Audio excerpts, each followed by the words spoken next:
आध्यात्मिक ग्रंथों में बार बार बताया गया है कि मुक्ति का मार्ग भीतर से ही खुलता है, लेकिन उस अवस्था को शब्दों में समझाना कठिन है। आज हम इस सूत्र पर मनन करेंगे जो हमें दिखाता है कि ज्ञानी व्यक्ति संसार में रहकर भी उससे अछूता कैसे रहता है।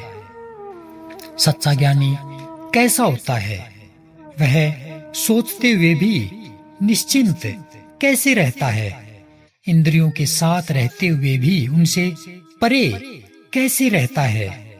जहां बुद्धि और अहंकार का बंधन टूट जाता है, इसी अवस्था को आज हम इस सूत्र के माध्यम से जानेंगे।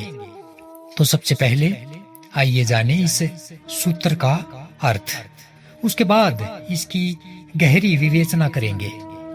कह रहे हैं अष्टावकर जी, ज्ञानी व्यक्ति चिंतन करते हुए भी निश्चिंत रहता है, इंद्रियों से युक्त होकर भी वह उसकी पकड़ में नहीं आता।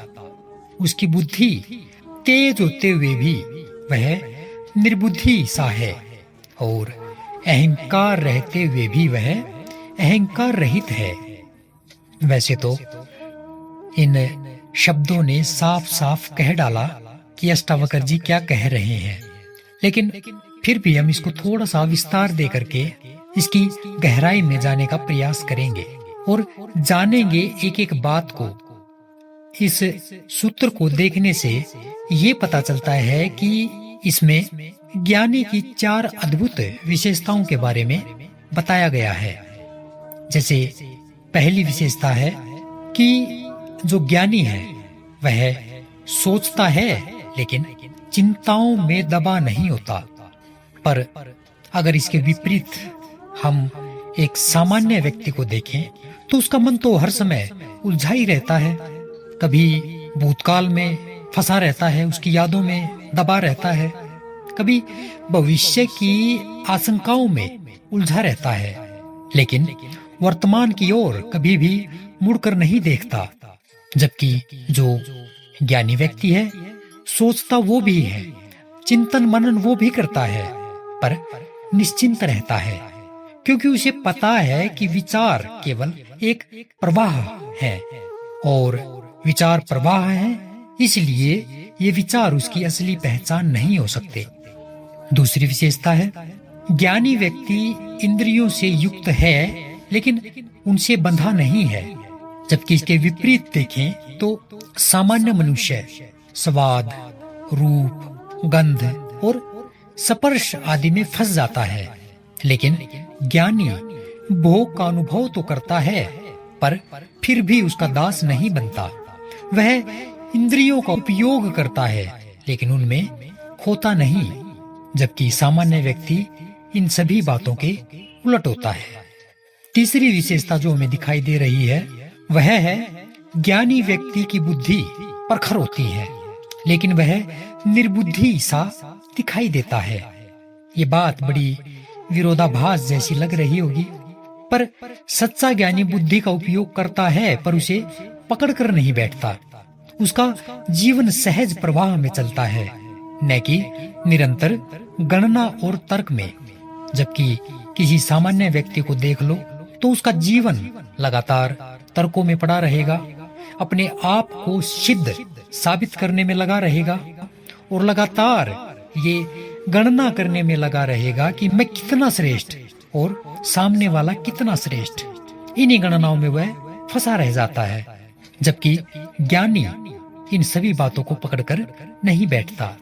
चौथी विशेषता जो दिखाई दे रही है वह है उस ज्ञानी का जो अहंकार है वो समाप्त हो चुका है, पर अगर उसे बाहर से देखें तो वह भी एक शब्द है जो अहंकार का प्रतीक है।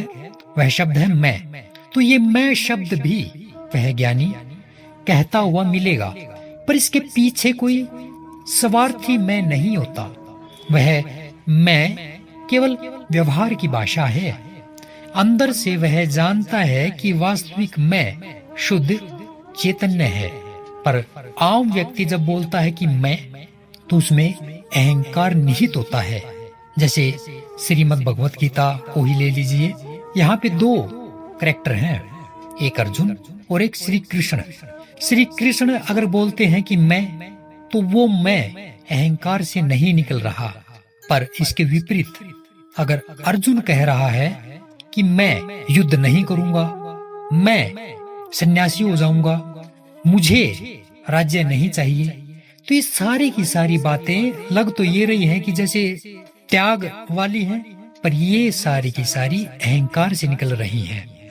और दोनों के अहंकार में यही अंतर है कि कृष्ण अहंकार रहित मैं का प्रयोग कर रहे हैं, जिसमें स्वार्थ निहित नहीं है, जबकि अर्जुन जिस मैं का प्रयोग कर रहा है उसमें अहंकार निहित है।